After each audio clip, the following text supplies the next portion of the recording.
Të nderuar teleshikues, përshëndetje. Nisim këtë edicion informativ me urimin për të gjithë mësuesit gëzuar 7 marsin. E ku natyrisht, kronikat e përgatitura nga gazetarët tanë janë të fokusuara pikërisht për këtë ditë.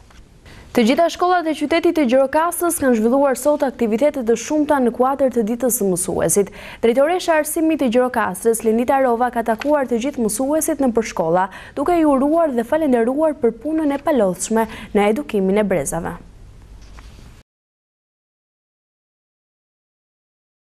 Djepi i dijes me mësues të dashur për të gjithë brezat. Kjo është shkolla 9-vjeçare Koto Hoxhi në Gjirokastër, ku sot fytyrat e çdo fëmije ishin të qeshura. Bukurinë ju ashtonin tufat me lule shumë gjyshe, të cilat do të shkonin për mësueset e tyre, ndërkohë që nuk kanë munguar dhe dhuratat simbolike, të cilat janë përgatitur në këtë ditë me dashuri nga nxënësit. Sot është festa? Po. Keni bërë dhurata? Po. Sa nxënës jeni në klasë? 23. Keni vendosur të gjithë lek? Jo, kemi bërë vetë. Personalisht, po. Në klasën e 7. Shoh që ke disa dhurata.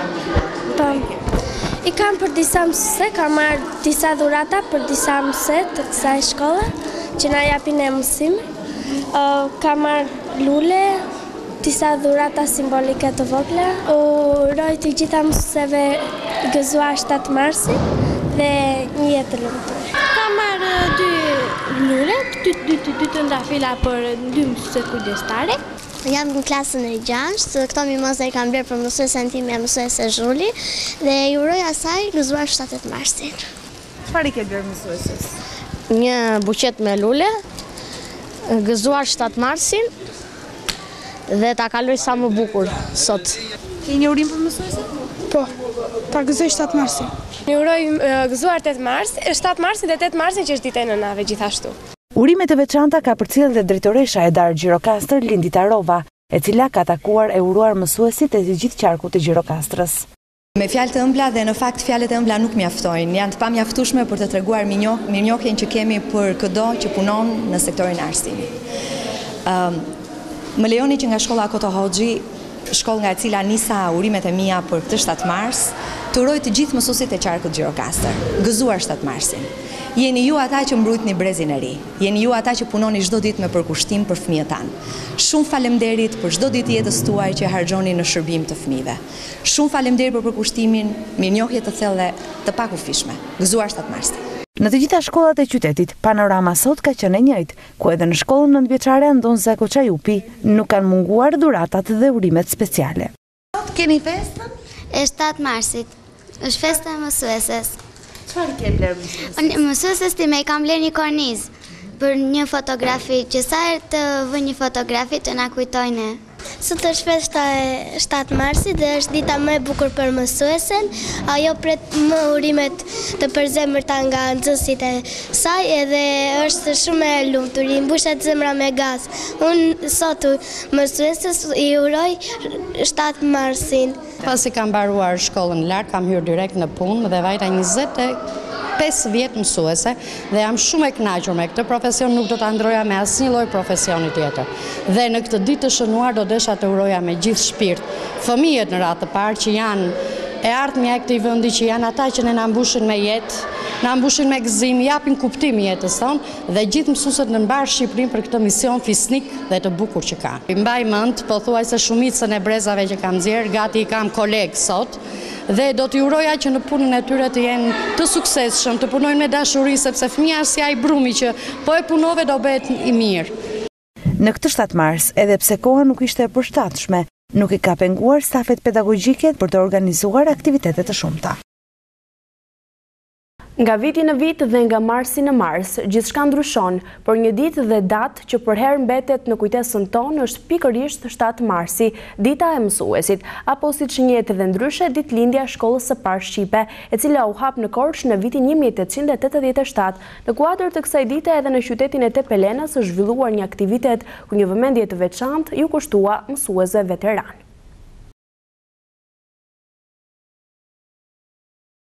Nga viti në vit dhe nga marsi në mars gjithçka ndryshon, por një ditë dhe datë që për herë mbetet në kujtesën tonë është pikërisht 7 marsi, dita e mësuesit, apo siç njihet edhe ndryshe ditëlindja e shkollës së parë shqipe, e cila u hap në Korçë në vitin 1887. Në prag të kësaj dite të shënuar, populli ynë ka ende të freskët të sakrificat e mëdha në rrugën e dijes dhe të lirisë. Kur kujtojmë 7 marsin e vitit 1887, mendja jonë është gjithmonë tek mësonjtoria e parë shqipe e Korçës, e cila fal kontributit të prishtarëve të arsimit të asaj kohe, si dhe shumë brezave të tjerë, bëri të mundur që dituria dhe mendja e edukuar e kombit tonë ta përmbys gjithmonë heshtjen dhe asimilimin që të tjerët padrejtësishme shekuj na kishin imponuar. Në këtë ditë të shënuar për kombin tonë, edhe në Tepelen është organizuar një aktivitet në kuadër të ditës së mësuesve, ku një vëmendje veçantë ju kushtua atyre veteran. Shkëlqimi Mera, drejtori i zyrës së arsimit në këtë qytet, ka përshëndetur të pranishëm duke ngritur në piedestal punën dhe sakrificat e pafund me të cilat janë përballur arsimtarët në vite. Jemi në një përvjetor mjaft të rëndësishëm, 130 vjetorin e shkollës parë shqipe, edhe zyra arsimore Tepelen, përveç aktivitetet e tjera të organizuara në për të gjitha institucionet arsimore në jurisdiksionin e saj, organizon këtë ceremoni modeste, në nderim të mësuesve më të spikatur të zyrës arsimore, po kryesisht në nderim të mësuesve pensionistë, të cilët për fatin tonë të mirë, përveç kontributit të dhënë në vite, edhe sot janë shkëputur nga auditoret e klasave, japin vërtet një mesën e tyre në të gjitha fushat ku investojmë në institucion arsimore. Kështu që unë gjej rastin përmes televizionit tuaj të shpreh urimet për gjithë këta mësues të talentuar që janë bërë sot pjesë e këtij ceremoniali dhe të gjithë mësuesve të zyrës arsimore Tepelen, po edhe më gjerë gjithë mësuesve të Shqipërisë. Avni Lala, një prej mësuesve me emër në qytetin e Tepelenës, ka uruar dhe përshëndetur kolegët e tij. Uroj gjithë mësuesit në Shqipëri, rreth në Tepelenës dhe kudo një vit të mbarë shkollor dhe gëzuar festën. Gjatë këtij aktiviteti janë dhënë edhe disa certifikata falënderimi dhe mirënjohje për mësuesit e këtij rrethi, të cilët në vazhdon e viteve kanë lënë gjurmë në mësimdhënie. Festa e mësuesit ka vijuar edhe në qytetin e Përmetit, ku edhe nga më të vegjëlit e deri tek mësuesit e dalë në pension vinë urime më të veçanta. Ndjekim atmosferën në këtë ditë nga gazetarja Antiola Budo.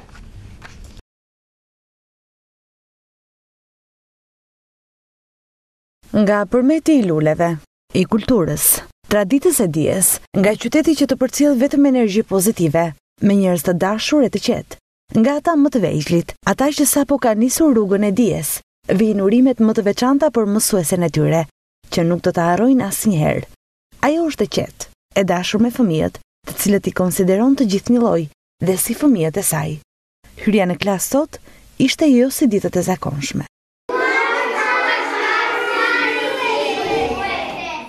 Mirëmëngjesi fëmijë të dashur.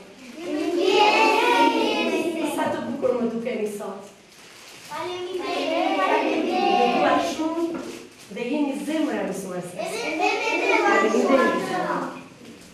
Faleminderit.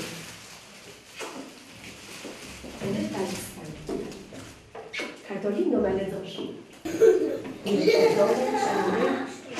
Shumë posta. Faleminderit posta.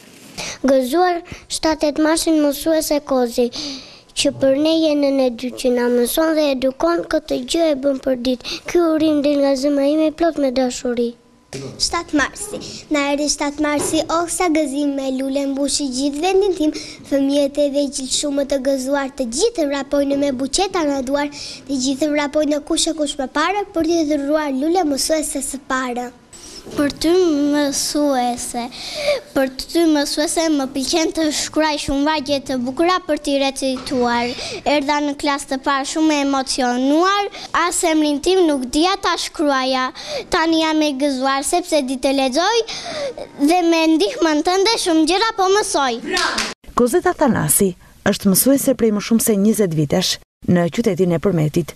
Teksa tregon me emocione gjithë punën e palodhur e fisnike që bën me fëmijët e shkollës, ajo nuk i fsheh emocionet. Është shumë i vështirë të punosh me fëmijët kaq të vegjël, por ama është edhe një lumturi e papar, sepse janë fëmijë të jashtëzakonshëm që përveç lodhjes të dhurojnë dhe kënaqësi të pamat. Sot është dita juaj. Çfarë kanë përgatitur fëmijët dhe çfarë ju kanë dhuruar? Ju mund ta shikoni në tryezën time, aty janë thjesht lule natyrale dhe kartolina, sepse mësuese Kozeta nuk donte asnjë gjë që të ishte shpenzuar në mënyrë monetare, vetëm lule të natyrës. Mjafton edhe një fjalë nga nxënësit dhe juve të ndiheni mirë? Patjetër, më lumturon. Kur më thonë mësuese të dua shumë, aty në pranë mund të gjeni Kartolinë e cila ka edhe gabim drejtshkrimor, por ama më lumturon fakti që thotë mësuese të dua shumë dhe ti për mua je një nënë e dytë apo me mira në botë. Për mësuesit e brezit të ri, do t'u jepja mesazhin që është profesioni dhe misioni më fisnik, sepse duke qenë mësues i ciklit fillor, këtu fillon themeli i ngritjes së karakterit të njeriut. Jemi ne mësuesit e ciklit fillor që bëjmë inxhinierin, bëjmë doktorin, bëjmë shoferin, policin, pra edukojmë të ardhmen, edukojmë kombin, edukojmë brezit. Për drejtoreshën e këtij institucioni, Miranda Abili, kjo ditë është e veçantë, duke theksuar se të punosh me fëmijët është një art më vete, që kërkon jo vetëm impenjim, por edhe dashurinë reciproke mes arsimtarit dhe brezit të ri, që çdo ditë më shumë është më kërkues dhe impulsiv. Brezat e parë që ne kemi edukuar dhe kemi mësuar kanë qenë si më të ndrojtur, si më larg nesh në kuptimin e marrëdhënieve që ne vendosim me ta. Ndërsa brezat e sotëm janë ndryshe. Nëse një nxënës në rrugë nuk të fliste nxënësi në rrugë, sot nxënësi të përshëndet mësuese nga larg, të uron, të përqafon, pra marrëdhënia mes nesh, po për mua shumë pozitive, sepse është thyera e bariera, si të thua pengesa që ekzistonte midis atij nivelit mësues-nxënës, bobo mësuesi të ndroj rrugën, bobo mësuesi, ndërsa tani jo.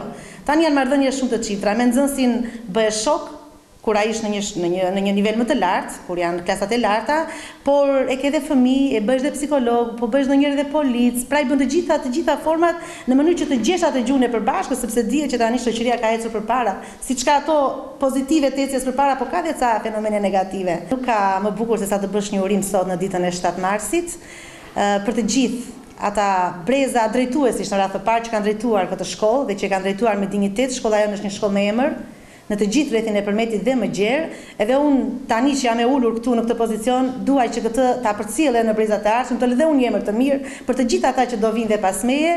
Ndaj urim më të bukur se sa ky urim që ne e kishim si slogan në këtë 7 mars, unë e dua shkollën, unë i dua mësuesit. Ky ishte slogani i nxënësve të shkollës sonë.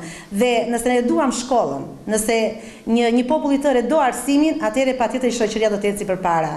Nga kjo shkollë nuk kanë dalë jo vetëm brezat të tërë nxënësish, të cilët sot gëzojnë statuse të veçanta, por me mjaft nostalgji kujtojnë edhe ata, mësues të cilët sot për shkak të moshës nuk japin më mësim në të.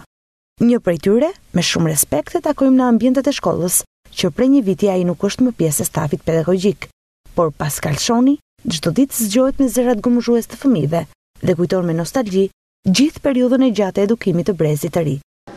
Tashmë në kohën që ne jetojmë në vitet e pluralizmit, të demokratizimit të jetës vendit, padyshim edhe puna në jetën e shkollës ka pësuar ndryshimet e veta. Ajo që unë dua të them është fakti që shkolla në misionin e saj të edukimit do të kërkoj vazhdimisht nga nxënësit, dhe kur them shkolla kam parasysh kolektivat arsimore, që ata të përvetësojnë programin, të bëhen sa më të aftë, sa më të ditur për të nesërmen e tyre, dhe padyshim për mua e rëndësishme paralel me këtë kërkesë është dhe disiplina. Në kuadër të kësaj dite, mësuesit e Përmetit kanë organizuar një drekë të veçantë për të diskutuar e shijuar një ditë ndryshe. Bëhuni pjesë e lajmit në Alpo Televizion. Nëse ndodheni pranë një ngjarje, nëse keni një problem, telefononi në numrin 069 63 99 007. Ne jemi një telefonat larg jush. Të ushtrosh profesioni në vështirësi, por me shumë dashuri. Kjo është historia e mësuese Neime Progonati, e cila për gati 4 dekada ka qenë pjesë e mësimdhënies në të gjithë qarkun e Gjirokastrës. Ndjekim një profil të përgatitur në ditën e mësuesit nga gazetari Elidon Berberi. Për gati 4 dekada me radhë, Neime Progonati ka ushtruar profesionin e mësueses në lëndën e histori gjeografisë. Siç na tregon ajo vetë, mësimdhënia ka qenë një ëndër që në moshë të re, gjithë të cilën me kumgullje dhe përkushtim arriti ta ushtonte mjaft mirë dhe me dëshirë në jetë për gati 40 vite. E shkëputur nga familja e saj menjëherë porsa përfundoi studimet e larta, ajo është përballur me mjaft vështirësi pasi u dësh të praktikiste Gjirokastrën në qytetin e saj të lindjes dhe të transferohej dhe të ushtronte profesionin e saj fisnik në qytete si Tepelena, Përmeti, por edhe në disa fshatra të Kulqyrës, ku jo pak herë ishte dashur të dotoj edhe për 4 orë me këmbë. Falenderoj drejtorinë arsimore, që në këtë 130 vjetor të arsimit, kujtohet edhe për ne pensionistët për të gëzuar bashkë me të rinjt, të cilët shërbejnë sot në edukimin e brezit të rinj. Prej sa vitesh keni punuar arsimtare? Unë kam punuar 40 vjetë arsimtare, duke filluar nga Gjirokastra, në rrethin e Përmetit, në rrethin e Tepelenës, sa dola në pension. Kam 3 vjetë që kam dalë pension, kështu që kam punuar në të dy epokat, edhe në atë kohë dhe në këtë kohë. Çdo kohë ka problemet e veta. Megjithatë, unë them që e kam përballuar mirë. Në një fshat të Kulqyrës, 4 orë me këmbë largë. Po mosha bën të vetën dhe çdo gjë përballoj. 4 orë me këmbë. 4 orë. Pastaj kam qenë me Maliaj, në shkollën e mesme Salini Vica, dhe më vonë kam qenë këtu në shkollën 8 vjeçare, 9 vjeçare sot, dhe në qendrën kulturore të fëmijëve Nimete Progonatit e Pele. Unë jam gjirokastrite me origjinë, jam larguar nga familja dhe rinim në fshat. Dhe vinim një në muaj sipas rastit. Banonim në fshat bashkë me fshatarët. Jetonim dhe punonim. Ka qenë për ju largimi nga familja, se referohem që keni larguar nga familja në moshë të re. Në moshë të re sa mbarova shkollën e lartë dhe mendoj që të lindësh të rritesh në mes të Gjirokastrës dhe të ikësh në një fshat 4 orë me këmbë, po siç të thash, mosha bën të vetën çdo gjë përballohet. Sot ajo prej 3 vitesh gëzon pensionin, por eksperienca e gjatë në vite, duke ju referuar të dyja sistemeve, jep plotësisht të drejtën të ketë edhe një mesazh për brezin e ri. Mësuesit e rinj, me gjithë vështirësitë që kanë, të punojnë me këmbgulje për edukimin e brezit të rinj. Por në fakt, me peripecitë të shumta e të lodhshme janë përballur të gjithë arsimtarët e atyre viteve, pavarësisht kënaqësisë që ata merrnin në punë. Me leq Mersini, një tjetër mësues në pension, shpjegon se ka ushtruar këtë profesion për 42 vite me radhë dhe rrugëtimi i gjatë i përditshëm me këmbë për gati 2 orë nuk është bërë asnjëherë pengesë për të. Kam qenë mësues e kam filluar kyç në vitin 63, 1963. 42 vjetë në punë shteti pa asnjë farë lloje domethënie të disiplinës të asaj kohe, sepse kohët kalojnë dhe koha ndryshon. Kam patur dhe jam krenar mbi të gjitha që kam nxjerrë breza dhe breza të tërë që sot drejtojnë në disa institucione. Në çdo shkollë që kam qenë, Qeserat, Kras 1, Kras 2, Zhulaj, Levan, Alkomema dhe Kras Qendër, mbi të gjitha ka qenë kolektivi dhe uniteti që kemi patur midis njëri tjetrit. Dhe kemi nxjerrë, thash, nxënës shumë të mirë. Transporti juaj si mundsoi? Kishit mjet apo ecit me këmbë? Transporti ishte me këmbë. Transporti ishte me këmbë. Imagjinoje, nisesha nga fshati Zhuraj vija në Kalivaç. Kjo ka ndodhur në 76 dhe në 78. Si kohë, mbante sidomos nga Zhulaj deri në Levan, mate 1 orë gjysmë të mos them 2. Si ju e bëni ditë për ditë, vajtja ardhje, sepse s'kishte strehim në atë kohë. Strehoheshin mësuesit që vinin nga Gjirokastra, për shumë strehoheshin në Levan ose në Alkomema. Kurse për ne që ishim aty vendalli, kishim vetëm transport në këmbë. Historia e tij interesante shkon edhe më tej kur mësojmë se në datën 4 maj ai feston 73 vjetorin e lindjes, datë kjo e cila përkon në të njëjtën ditë kur babai i tij është vrarë nga forcat naziste. Kam lindur në vitin 1944, koincidencë kjo që në atë kohë që mua më është vrarë babai, po atë ditë që më është vrarë babai, kam lindur unë. Kështu që sot, domethënë në 4 maj të këtij viti u mbush 73 vjeç. Sot në ditën e mësuesit, e cila përkonte me 130 vjetorin e çeljes së shkollës së parë shqipe, të gjithë ne përulemi me respekt në misionin sa të vështirë, por edhe fisnik të mësuesve tanë. Sot 7 marsi, dita e mësuesit shënohet si një ngjarje me rëndësi kulturore në të gjitha trojet tona shqiptare. Në këtë ditë, ne të gjithë së bashku kujtojmë mësuesit tonë të parë që na mësuan shkronjat shqipe, na mësuan se si ta duam dhe ta respektojmë atë dheun. Na mësuan poezitë e bukura të autorëve tanë të mrekullueshëm që çdo fjalë e varg i saj të mbetet e të ngulutet thellë në mendjet tona. Mësimet e mësuesve tonë u bën udhërrëfyes për rrugën e brezit të ri dhe në të ardhmen e tyre. E shikonin nxënësit e mia të dashura, Afërdita po fillon të mësoj emrin e saj.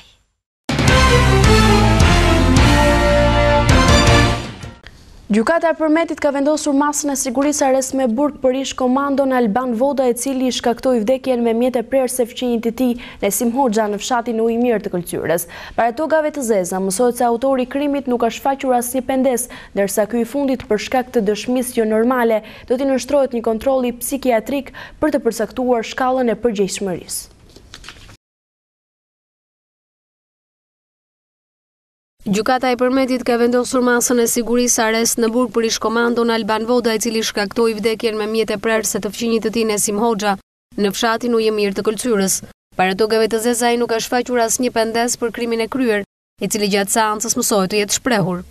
Bëra mirë që e vrava, se mos është ende gjallë. Autori i vrasjes makabre të bashkëfshatarit 66 vjeçar gjatë marrjes në pyetje në komisariatin e Përmetit ka shfaqur probleme të theksuara të shëndetit mendor. Burime në këtë polici konfirmuar se ish komandoja i forcave të armatosura, i cili kishte shërbyer dhe në 2 misione në Irak dhe Afganistan, ka dhënë një dëshmi jo normale, ndërsa ka thënë se ka vrarë fëmijën e tij pasi kishte frikë se mos e mbyste me një kokër ulliri. Dëshmi kjo që ka ngritur pikpyetje për gjendjen mendore të 30 vjeçarit Alban Voda, për të cilin është vendosur të nënshtrohet një kontrolli psikiatrik për të përcaktuar edhe shkallën e përgjegjshmërisë. Shikues të nderuar, ka qenë gjithçka e përgatitur për këtë edicion informativ. Ju falenderoj për vëmendjen tuaj, bashkë mirëpafshim.